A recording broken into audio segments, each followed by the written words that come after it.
Usa ka pagtuo, usa ka tingog,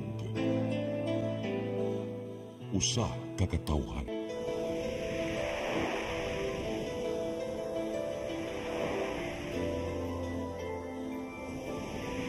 Cebu Catholic Television Network.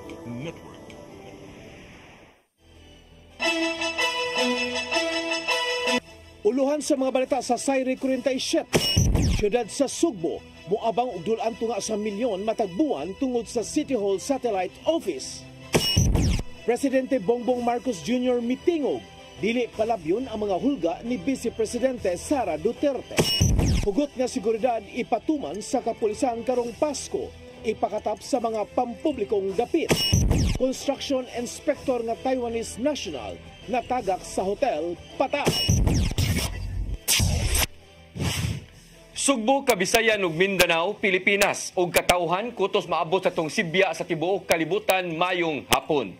Live kita karon sa CCTN Channel 47 ug kini ang tulumanon sa nag-unang kasayuran nga angay natong masayran. Ako si Dennis Tabar. Tulumanon sa patas ng mga balita ug opinyon. Ako si Danica Caballes. Kini ang Sayre 47.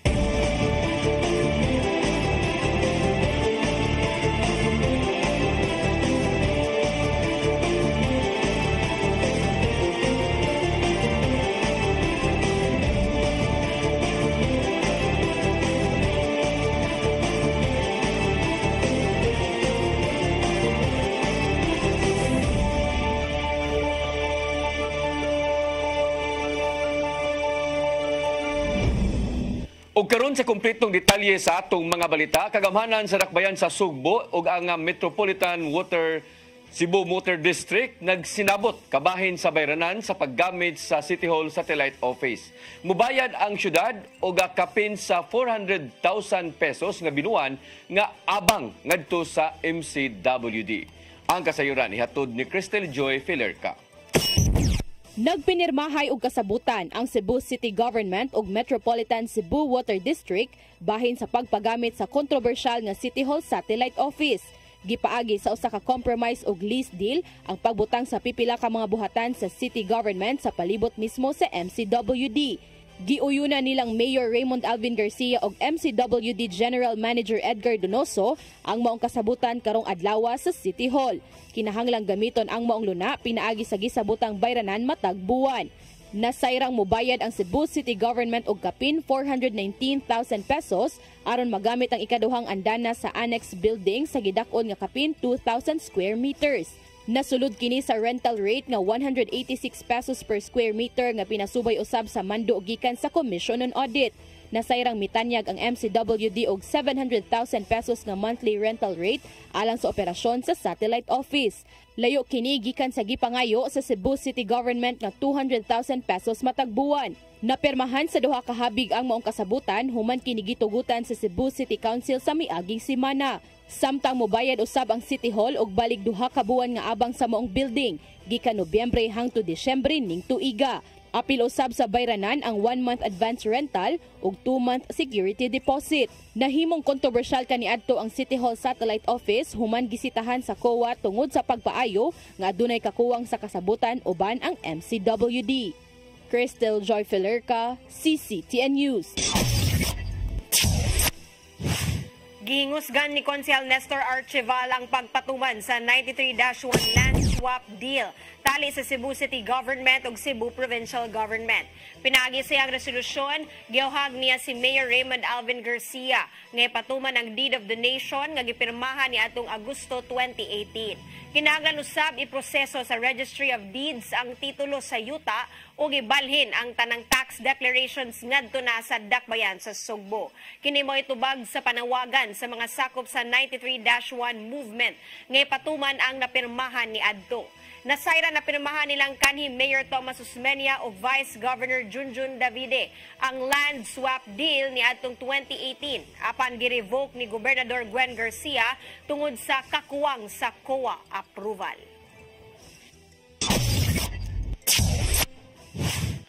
Samtang Presidente Bongbong Marcos Jr. mitingog na human sa nahimong hulga ni Vice Presidente Sara Duterte sa milabayng weekend. Dili niya palabyon ang bisan unsang matang sa hulga subay na sa nagpadayong investigasyon sa confidential funds. Ang kasayuran ihatod ni Gian Navarro. Babaga ni Presidente Ferdinand Bongbong Marcos Jr. ang bisan unsang pagpanghulga sa krimen taliwas ni mong gidangatan ni Vice Presidente Sara Duterte. Mitingog na karong adlaw ang presidente human gibutyag ang Vice Presidente ang giingong pag-assassinate kaniya og sa kapikas niyang si First Lady Liza Araneta Marcos. May numdumang namahayag ang Vice Presidente netong nakalabing weekend nga adunay mupatay sa magtiayon kuno galing patyon man siya. Suma pa ni Marcos Jr.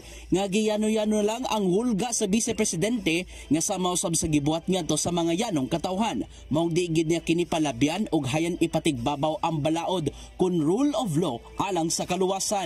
Ang katotohanan ay hindi dapat itokhang. Tapos na sana ang usapang ito kung tuto pa rin lamang ang sinumpaang panata na bilang lingkod bayan ay magsabi ng totoo at hindi hahadlangan. Imbis na diretsahang sagot, nililihis pa sa kwentong chicheria. Hangad ko na matuldukan na itong mga pangyayaring ito sa parang matiwasay at magdadala sa atin sa katotohanan. Hamog na among issue subay sa nagpadayong investigasyon sa Kongreso bahin sa confidential funds sa Office of the Vice President o Department of Education. Gikwestiyon sa mga magbabalaod ang nimong paggasto sa minilyong pundo subay sa pagsukit-sukit sa mga questionableng acknowledgement receipts. Nisangpot usab sa gingong pagmagay sa masakop sa Office of the Vice President ang pagdepensa sa maong issue. Maong nakita ni Marcos Jr. nga gilikoy lang ni Duterte ang maong issue pinaagi sa nahimong pagpasiatab. Sa nakalabay usab nga weekend, gi-question usab ni Duterte ang nimong saad ni Marcos Jr. niadtong election 2022 nga matod pa wa pagyud natuman. As a member of the National Security Council, based on EO 115 December 24, 1986, I do not recall receiving a single notice of meeting since 30 June 2022. Therefore, I request the NSA to please send to me the notarized minutes of all meetings conducted by the Council from 30 June 2022. Tungod sa gidangatan karon, gipahugta na ang seguridad sa Malacañang. Ingon man, bantay sarado ang mga lakaw sa presidente. Samtang gitun-an na sa mga otoridad ang paghimo og mga legal nga lakang, batok ti Duterte tungod sa nahimong pamahayag. Gian Navarro, CCTN News. Napasar sa first reading sa session sa Konseho sa Siyudad sa Mandaue ang ordinansahon pagpataas sa honorarium sa job order personnel sa Mandaue City Disaster Risk Reduction Management Office. Gikan sa 550 pesos matag adlaw, mahimo na unya kining 600 pesos matag adlaw. Ang CDRRMO adunay moabot sa kapin 120 ka job order personnel. Tingwa sa pagpausbaw sa suhulan aron pagtabang sa mga personnel, labihan nga risgo ang ilang trabaho, mo responde og nagkadaiyang alarma.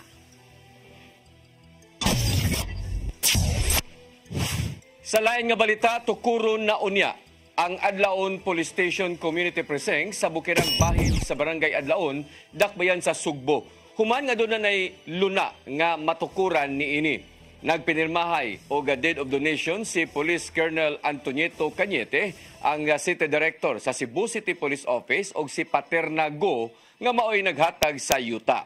May nungdanon ang pagtukod og community precinct sa barangay aron mapaduol na ang serbisyo sa kapulisan sa mga bukirang barangay ug matutukan na usab ang papakigbatok sa mga krimen sa mao nga dapit. Ang dakbayan sa Sugbo, kasamtangang adunay 11 ka mga police station o 2 ka mga community precinct sa bukirang barangay sa Barangay Adlaon o Barangay Malubog. Apiran sa DPWH 6 Engineering Office o ZLREJ Construction sa session sa Konseho sa Siyudad sa Mandaue, kabahin sa nahugno nga riprap, gipostpone. Konsehal makigalayon sa DPWH aron sa pagpatuman na sa joint inspection sa City Engineering Office. Ang kasiran hatod ni Mary Rose Sagarino. Kaganinang buntag nga regular session sa Konseho sa Siyudad sa Mandawi, gikatakdang motambong ang DPWH 6th Engineering Office ug Zelridge Construction pagklaro sa pagkahugno sa GRIPRAP sa barangay Magikay niadtong Oktubre 29. Apan wala madayon ang appearance tungod gipostpone na ang ilang pagtambong. Kaya ang kana maguna manggod tay sa ordinansa manggod sa kanin nga RIPRAP mga kuan dia retaining wall na magdi standard na og 2 meters gina sa padong taas og RIPRAP og 1.5 gina siya padong taas. Mo na to inspeksyon og wala ba dili ba substandard no ang ilang mga existing. Giimbitar sa konseho pinaagi sa resolusyon ni Arcilia ang DPWH ug Zelridge aron pagklaro sa pagkahunlak sa portion sa RIPRAP. Gi-schedule sila nga motambong niadtong Nobyembre 11 apan ipahibaw nga dili sila available sa maong adlaw. Nihangyo kini nga ibalhin sa pizza 18 apan adunay mga appearances nga naka-schedule sa konseho. Ang nahugno nga RIPRAP kabahin sa 6,900 linear meters nga flood control project nga gipatuman sa DPWH sa milabay nga duha ka tuig sa Butuanon River. Kini proyekto ni Congresswoman Imar Yolole Papuano Dizon o gipunduhan og 127 milyones pesos sa tuig 2024. Kontraktor sa proyekto mao ang Zelridge Construction. Si Arcilia makigalayon sa DPWH alang sa joint inspection sa City Engineering Office sa tibuok flood control project pagtan-aw sa kalidad sa proyekto. So mao na para mahunong na tong pangutana sa mga tao kay gani daghan kay musig tawag ako or text na dili ba kuyaw sa ilang pagkatugig kagabi yung kalituguan.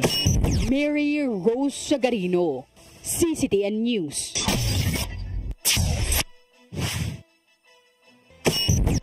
Musunod, hugot nga seguridad ipatuman sa kapulisan karong Pasko. Kapulisan ipakatap sa mga pampublikong dapit. Kana og daghan pa mga balita sa pagbalik sa Sayre 47.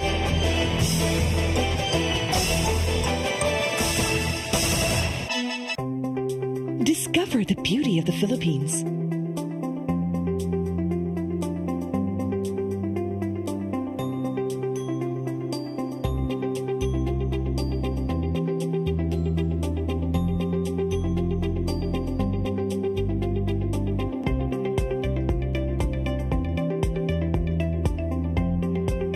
With Philippine Airlines, the country's flag carrier.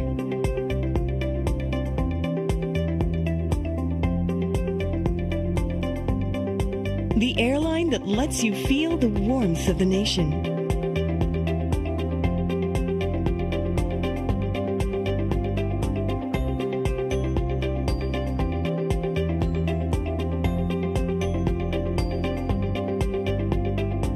Mabuhay.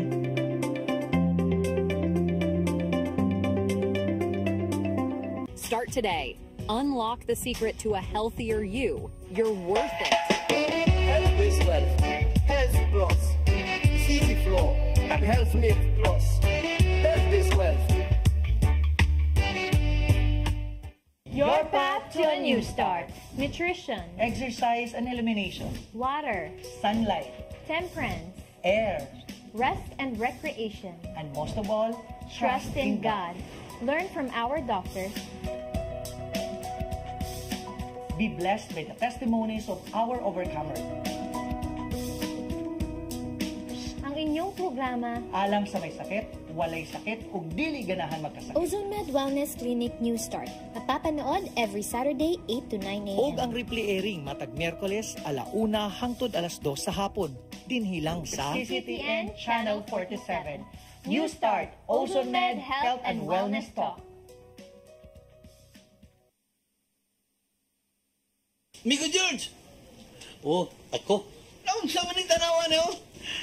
Kalma lang ni Godido.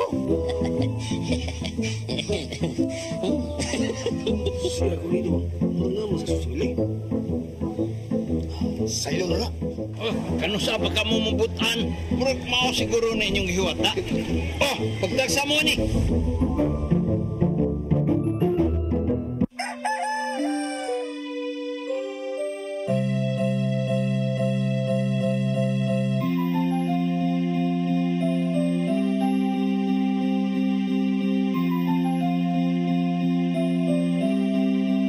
Wala na dito, ma! Palud, ma! sorry ma'am na late ko. Nangita pa mong para internet sa kong anak, ma'am. Ay, wala na yung problema. Pag-Sinisibu! Sinisibu! Sinisibu! For your internet connection And for the signal of your cable TV. so fast and straight that transmission to your home. Sinisibu! Sinisibu, Sinisibu offers you to have fiber optics For your viewing experience, perfect and clear, so fine. so great and affordable for you to enjoy. Cine Cebu Television Network Incorporated offers fiber to the home broadband internet bundled with fiber to the home cable TV connection. Cine Cebu Television Network Incorporated with its operation in Metro Cebu and the whole province of Cebu soon. And affordable for you to enjoy. Sinisibu!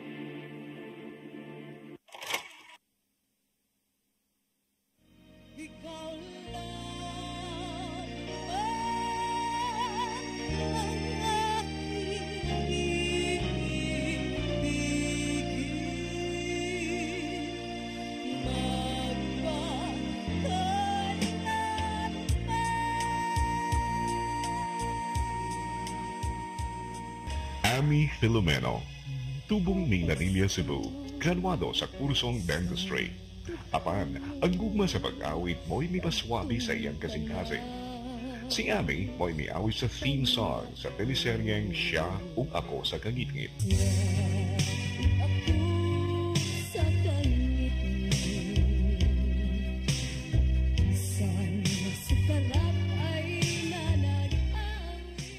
Miyembro sa usa ka banda nga mitukar gawas sa nasod.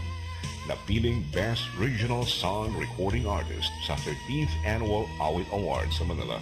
Winner sa Sandugo ug Cebu Pop Music Festival. Sa pagkakaroon, si Ami regular talent sa InTV CCTN Channel 47 ug padayong nagdala sa ngad sa mga Subuanon sa iyang pagkaot ug dugang pangkalampusan.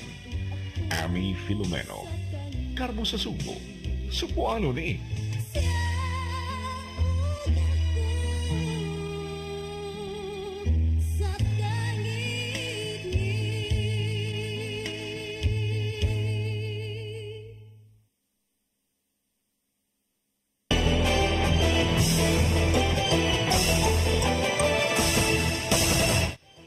Balik sa atong mga balita, kapulisan sa Dakbayan sa Sugbo nangandam na sa pagsud sa buwan sa Disyembre nga magsugod na ang mga kalihukan sa Pasko. Daghang mga pulis ipakatap sa mga dapit nga dugukon sa mga tao sama sa dagkong tindahan o mga terminal aron malikayan ang pagsaka sa krimen.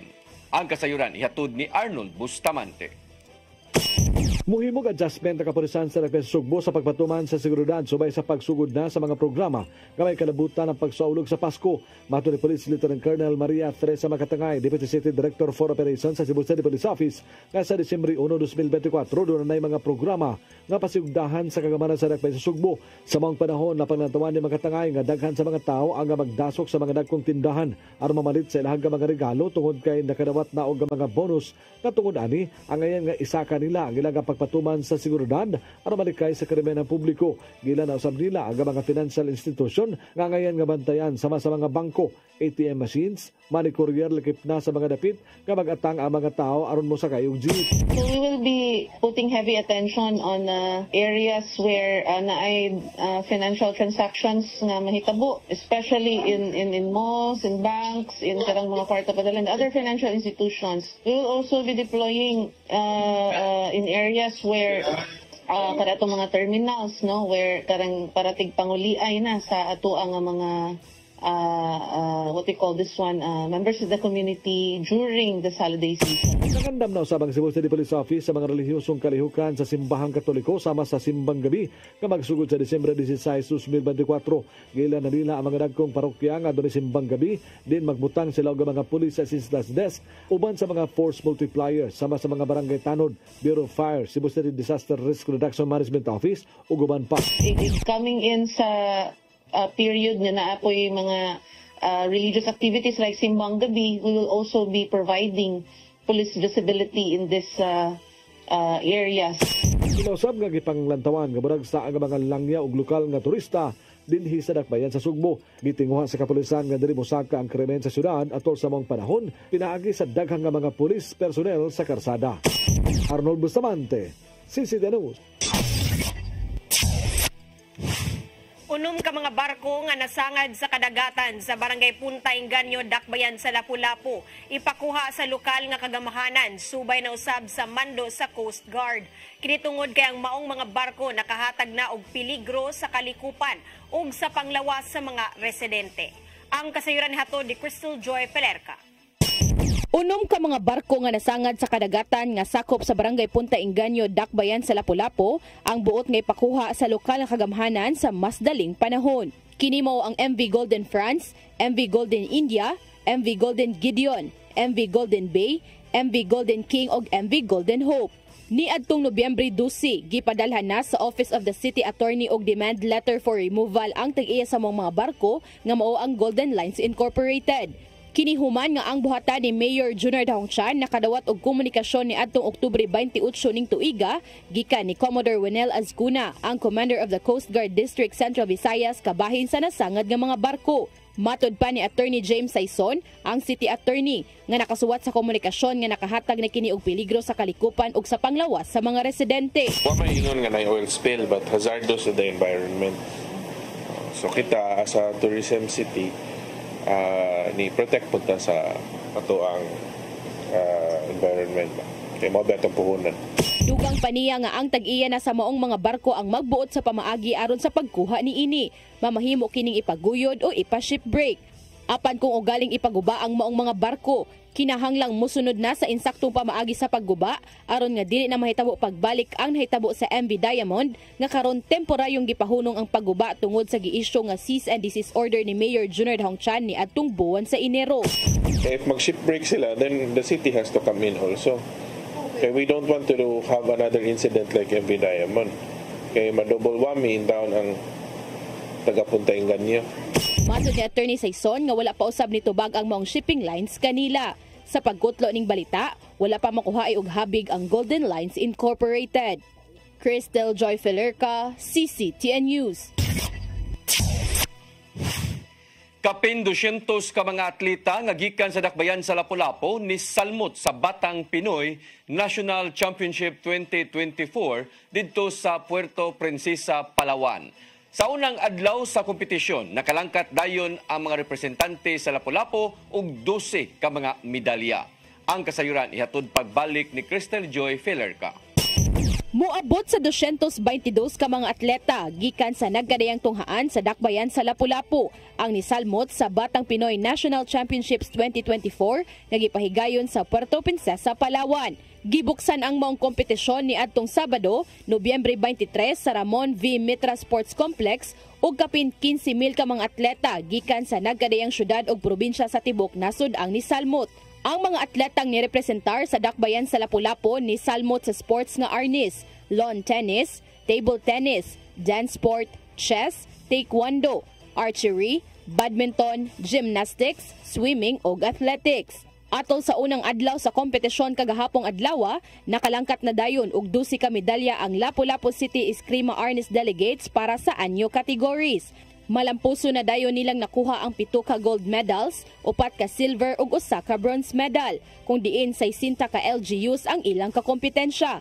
Karong adlaw ni compete ang mga atleta sa sport nga arnis sa full contact categories. Magpadayon ang Batang Pinoy National Championships 2024 hangtod sa Nobyembre 28. Crystal Joy Pelerca, CCTN News. Pagpahimulo sa artificial intelligence ngadto sa technical vocational education gisubay sa kadagkuan sa TESDA. Usa kini sa mga isyong gituki atol sa usa ka conference nga gipahigayon dinhi sa Sugbo. Ang kasayuran hatod ni Gian Navarro. Nakita sa kadagkuan sa Technical Education Skills Development Authority TESDA ang posibleng pagpahimos sa artificial intelligence sa ilang mga technical vocational education programs. Ilabi na nga gamit kayo among teknolohiya diin, pinasikad kini gikan sa makina o internet. Sumapa sa Director General sa TESDA nga si Secretary Kiko Benitez nga kinanglanon ang paghangop sa mumatang sa teknolohiya. Pinasubay kini sa nimo pagsiguro nga globally ready o globally competitive ang mga nakahuman sa TechVoc education courses. Is to make sure that our workforce is ready and capable to withstand that shift. Dito tawag nila resilience and adaptability. So it's embedded in the way in which we think of training moving forward. Gipatay na sab sa ahensya ang gidusong balaod nun bahin sa polisiya sa artificial intelligence. Apan sa kasamtangan, kinahanglan gamiton among teknolohiya sa mas luwas nga paagi o dili hayan maapektuhan ang mga nanarbaho. We already have policies around how to incorporate it into teaching as part of education technology use and so on. So I think it's happening. Usa kini sa mga isyong gituki sa nagpadayong Human Resource and Skills Development Conference nga gipahigayon dinhi sa Dakbayan sa Sugbo. Moabot sa 500 ka mga delegado gikan sa Region 7 ug sa Mindanao ang nag-abot og gilangkuban kini sa mga TVET administrators ug ubang stakeholders. Sulod sa duha ka adlaw ilang sutaon unsa pa ang mahimo sa TVE aron makabuylo na sa kahigayunan sa pagpanarbaho ang mga nakapahimos na. Ilaw sab nga susihon kung natuman ba ang 8-point agenda sa TESDA sa tinguha nga makaapas sa international standards ug makabaton ug maayong pagpanarbaho ang mga graduado na niini. We have seen that indeed, even with the previous years, there is really the presence of AI, virtual reality, interactive reality that we have. That is really also a need that really have manifested the increase in the use of these machines for the training of TDIs. These two are very important. The way owners of the technical vocational institutions, the way we view our behavior, our attitude, how important is AI in our school, and of course, aligning and realigning the current qualifications that we have. Navarro, CCTN News. Moabot sa 350 ka mga bisita ang nisalmot sa nakalabayng Suroy-Suroy Sugbo Southern Heritage Trail niadtong weekend. Tuyong gibisita sa mga delegado ang mga ikadalit sa 22 ka mga lungsod sa bagatang bahin sa lalawigan. Samtang nakahigayon usab sila sa papakisayod sa mga kabilin nga gipasigarbo sa matag lungsod. Gikalipay ni Governor Gwendolyn Garcia ang pagsanong sa mga matag LGU nga paniduton pa ang ilang presentasyon. Apil sa mga nikuyog mao si Bohol Governor Erico Aris Amintado. Human nakakita kung giunsa pagpadagan sa mao nga tourism program, buot niya kining sundugon sa lalawigan sa Bohol. Mga nagkadaiyang personalidad gipasidunggan sa 6th Philippine Sports Tourism Awards.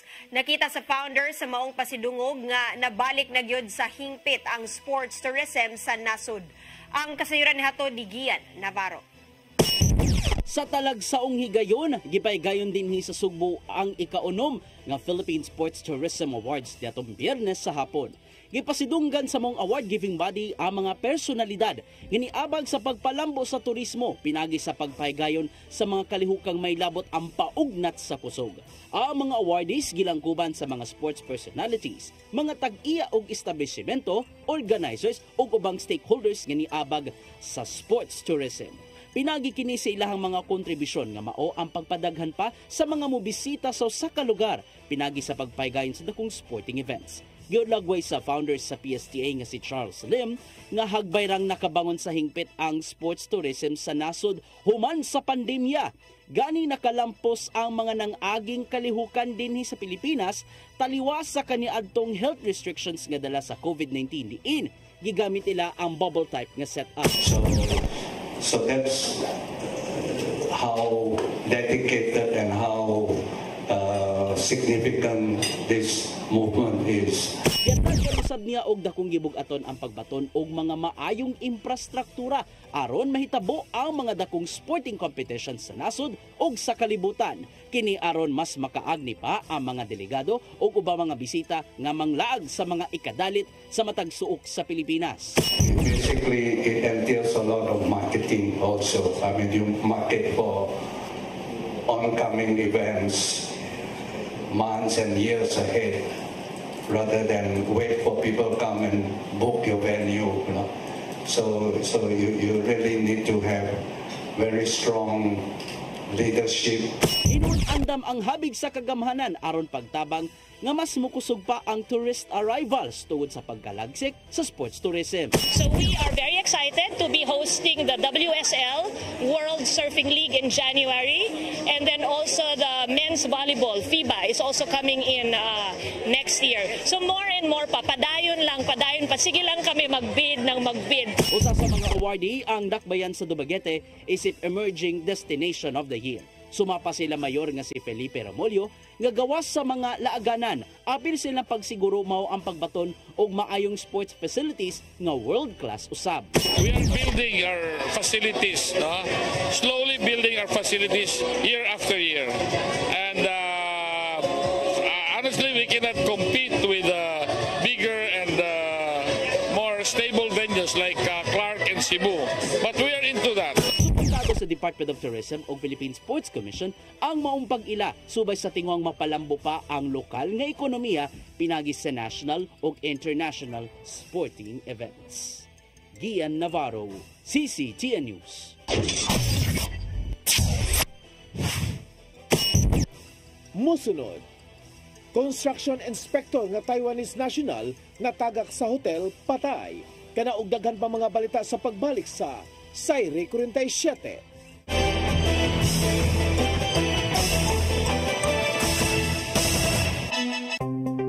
Discover the beauty of the Philippines.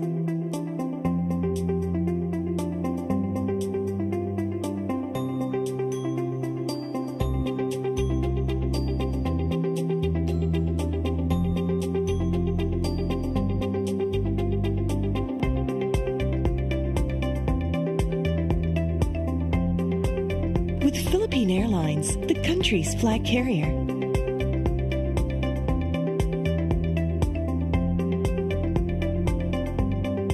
The airline that lets you feel the warmth of the nation.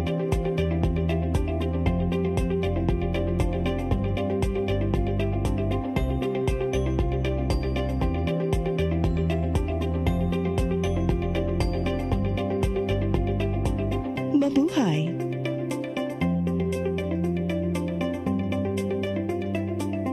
Your path to a new start. Nutrition, Exercise and elimination. water, Sunlight.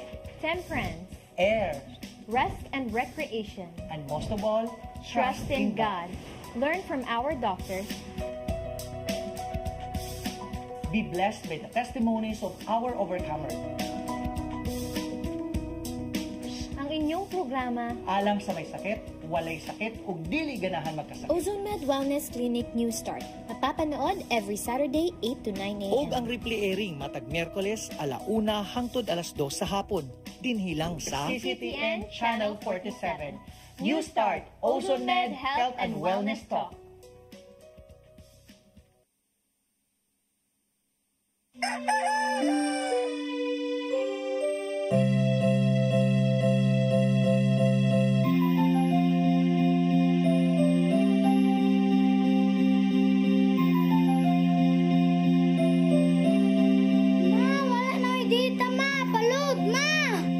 Sorry ma'am, na-late ko.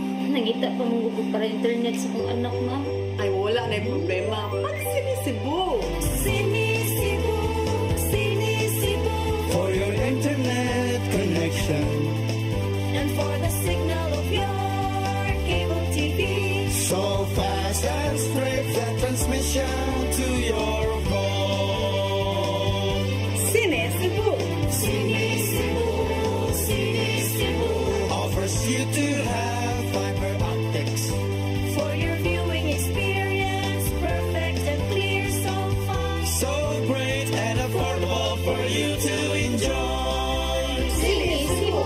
Cine Cebu Television Network Incorporated offers fiber to the home broadband internet bundled with fiber to the home cable TV connection.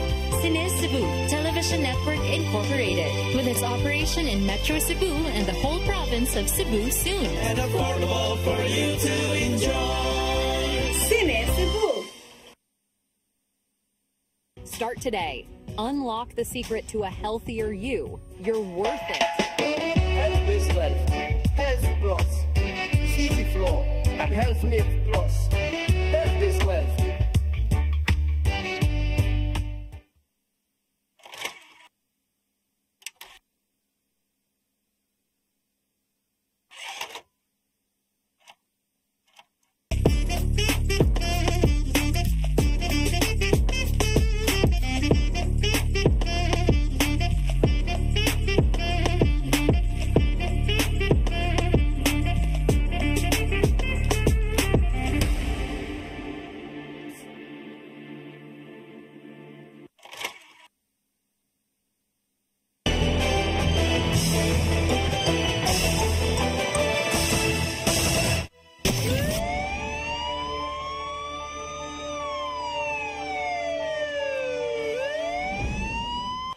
Balik sa atong mga balita, Taiwanese national nga construction inspector napalgan nga wa nay kinabuhi human matagak sa hotel nga nahimutang sa North Reclamation Area nga iyang gipuy-an. Mabulo Police Station mususi kung nadun na ba'y foul play ang mao nga kamatayon. Ang kasayuran ihatod ni Arnold Bustamante.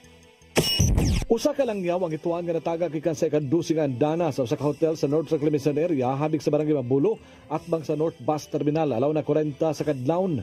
Ang biktima nga si Liu Wenfeng, 52 anyos, Taiwanese national, gingong construction inspector sa Bafang Engineering Corporation dito sa nasod sa Taiwan ug kasamtangan nga nagpuyo sa Bayfront Hotel sa barangay Mabulo sa Dakbay sa Sugbo. Ang Mabulo Police Station nakadawat og alarma alas 2 ang takna sa buntag ug sa ilang pag-abot sa lugar naabtan nila ang biktima nga wala na kinabuhi sa kilid nga bahin sa building sa hotel.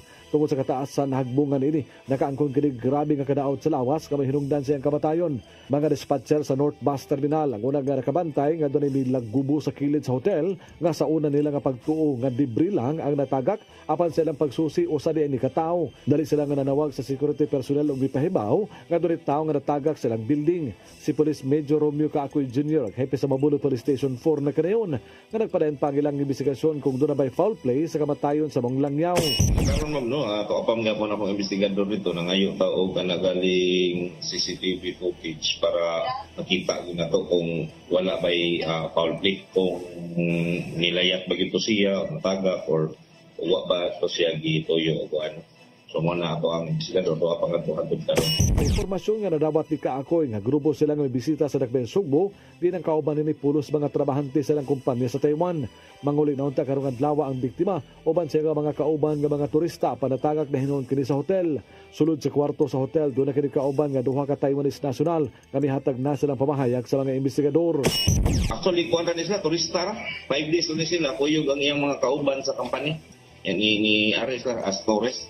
Mumuuli na ganyan sila pa rin. Karen pa nga gisubay sa mga investigador kung milayat ba ang biktima o natagak kini. Arnold Bustamante, CCTV News.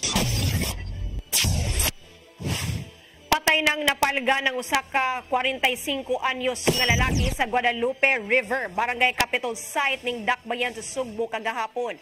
Ang biktima giila nga si Woody Tampos Soringa nga mulupyo raw sab sa lugar. Sa investigasyon sa Abiliana Police Station 2, nasuta nga katapusang nakitaan si Soringa sa iyang mga silingan mga alas 12 sa tungang gabi.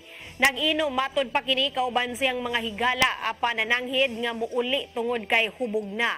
Midiretso matod pa sa sapa kay mutubag sa sugo sa lawas apan gituuhang nahulog ug nakuyapan hangtod nga nalumos. Hinungdan sa iyang kamatayon. Gani adunay mga samad sa likod sa lawas sa biktima. Gisubay usab sa kapulisan kung aduna bay foul play sa maong kamatayon.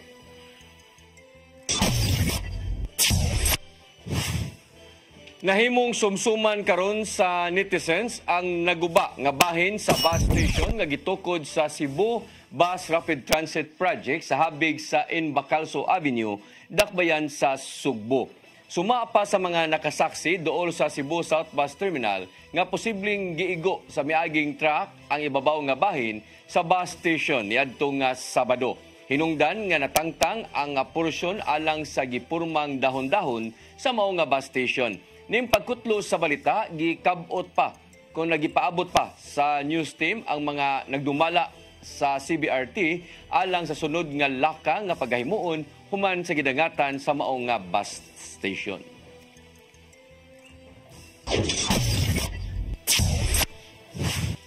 Mao kadtong naglangkob sa atong mga balita sa Sayre 47, ako si Dennis Tabar. Sa ato Christmas countdown, 30 kaadlaw na lang sa dili pa ang Pasko. Ako si Danica Caballes. Hangtod pa sa inyong paboritong tulumanon. Sayre 47.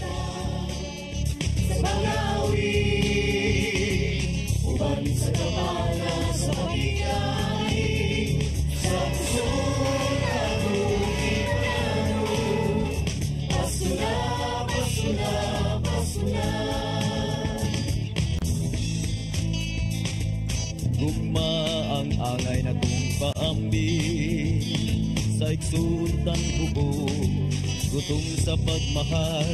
Kay kaniya mo lang mapatayag kung sa'y kahulugan sa Pasko. Ito sa pasungan nagpakatao ang atong Ginoo. Pasko na.